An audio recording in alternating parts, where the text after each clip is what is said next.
ಕೊಲೆ ಕೇಸ್ ಆರೋಪಿ ದರ್ಶನ್ಗೆ ಜಾಮೀನು ಮಂಜೂರು. ರೇಣುಕಾಸ್ವಾಮಿ ಕೊಲೆ ಕೇಸ್ನಲ್ಲಿ ಒಳಗೆ ಹೋಗಿದ್ದಂತಹ ಡಿ ಬಾಸ್ಗೆ ಹೈಕೋರ್ಟ್ನಿಂದ ಜಾಮೀನು ಸಿಕ್ಕಿದೆ.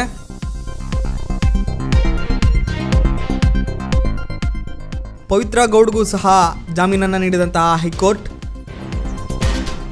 ರೇಣುಕಾಸ್ವಾಮಿ ಕೊಲೆ ಕೇಸ್ನ 7 ಆರೋಪಿಗಳಿಗೂ ಬಿಗ್ ರಿಲೀಫ್ ನೀಡಿದ ಹೈಕೋರ್ಟ್.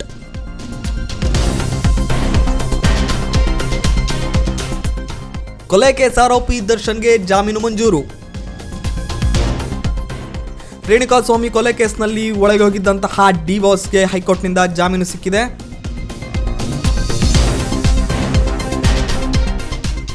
ಪವಿತ್ರ ಗೌಡ್ಗೂ ಸಹ ಜಾಮೀನನ್ನು ನೀಡಿದಂತಹ ಹೈಕೋರ್ಟ್ ರೇಣುಕಾಸ್ವಾಮಿ ಕೊಲೆ ಕೇಸ್ನ 7 ಆರೋಪಿಗಳಿಗೂ ಬಿಗ್ ರಿಲೀಫ್ ನೀಡಿದ ಹೈಕೋರ್ಟ್.